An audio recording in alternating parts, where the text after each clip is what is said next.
Bonjour tout le monde. Aujourd'hui, on va essayer de continuer ce que nous avons déjà commencé dans le chapitre de réseau informatique. Dans la séance précédente, nous avons essayé de voir la définition des réseaux informatiques et nous avons dit que un réseau informatique est un ensemble des équipements d'ordinateurs qui sont reliés entre eux et qui vont pouvoir échanger des informations et de partager les ressources, à savoir les programmes et les disques. Aujourd'hui, on va essayer de voir les typologies des réseaux informatiques, c'est-à-dire quels sont les types d'un réseau informatique. Suivant la taille, c'est-à-dire le nombre d'ordinateurs, et l'étendue, c'est-à-dire la distance, on peut distinguer trois types de réseaux. Yani, depuis la taille, c'est-à-dire combien d'ordinateurs nous avons de réseau, et l'étendue, la distance de ce réseau, on peut distinguer trois types de réseaux, généralement. Nous avons le réseau LAN, le réseau MAN et le réseau WAN. Et on peut y avoir plusieurs types de réseaux. Mais généralement, on peut dire que nous avons trois réseaux. Le premier réseau, c'est ce qu'on appelle le réseau local ou LAN.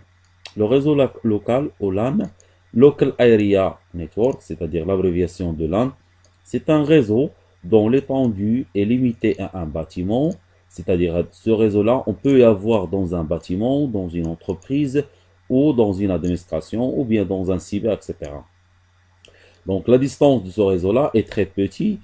Par exemple, je peux mettre ce réseau-là dans un cyber ou bien dans une salle d'informatique. Donc le type de réseau, c'est un réseau local.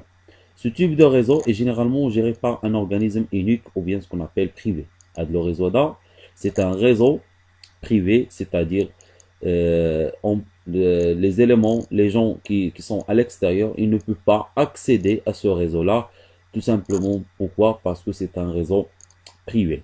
Regardez l'image, donc on peut y avoir que ça, c'est ce qu'on appelle le réseau local. Le deuxième réseau, passons maintenant au deuxième réseau, bien ce qu'on appelle le réseau métropolitain ou bien MAN. Le réseau métropolitain ou MAN, c'est-à-dire Metropolitan Area Network, il permet l'interconnecter de plusieurs LAN d'une ville. C'est-à-dire que le LAN, il permet d'interconnecter plusieurs réseaux de LAN. Regardez l'image. Donc dans cette image, nous avons plusieurs LAN et ces LAN, ils sont connectés entre eux. Donc ce réseau-là, on l'appelle le réseau MAN. C'est-à-dire que le MAN, il regroupe les LAN entre eux. C'est un réseau public, c'est pas un réseau privé. C'est-à-dire tout le monde, il peut accéder à ce réseau-là. Il est caractérisé par un débit élevé. Donc le débit, c'est la vitesse de la transmission de l'information dans ce réseau-là est très élevée. Une étendue géographique régionale ou une capacité d'interconnecter des LAN entre eux. Comme j'ai déjà dit, que ce réseau, il interconnecte les LAN entre eux. Le réseau longue distance ou bien le WAN. Le réseau longue distance ou bien le WAN, Wide Area Network, il permet l'interconnecter de plusieurs MAN d'un pays ou du monde. Regardez l'image. Donc, dans l'image, nous avons le réseau WAN. Il interconnecte les MAN entre eux. C'est-à-dire que, par exemple, dans une ville, nous avons un réseau MAN. Dans une autre ville, nous avons aussi un réseau MAN.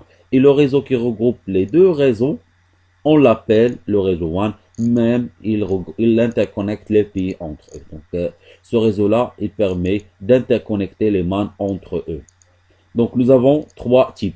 Le réseau LAN, MAN et WAN. Passons maintenant à la topologie des réseaux informatiques. Mais avant, qu'est-ce que ça veut dire la topologie? La topologie, elle représente la manière dont les équipements informatiques ils sont reliés entre eux par un support physique, c'est ce qu'on appelle les câbles. C'est-à-dire la topologie, elle représente la manière, ils sont comment connectés, la façon comment ils sont connectés les ordinateurs, on l'appelle la topologie. On distingue trois types de topologie des réseaux. Premièrement, la topologie en bus, la topologie en étoile et la topologie en anneau. Commençons d'abord par qu'est-ce que ça veut dire la topologie en bus. Regardez l'image. Chaque ordinateur est relié à un même câble appelé bus. Cette organisation est facile à mettre en œuvre.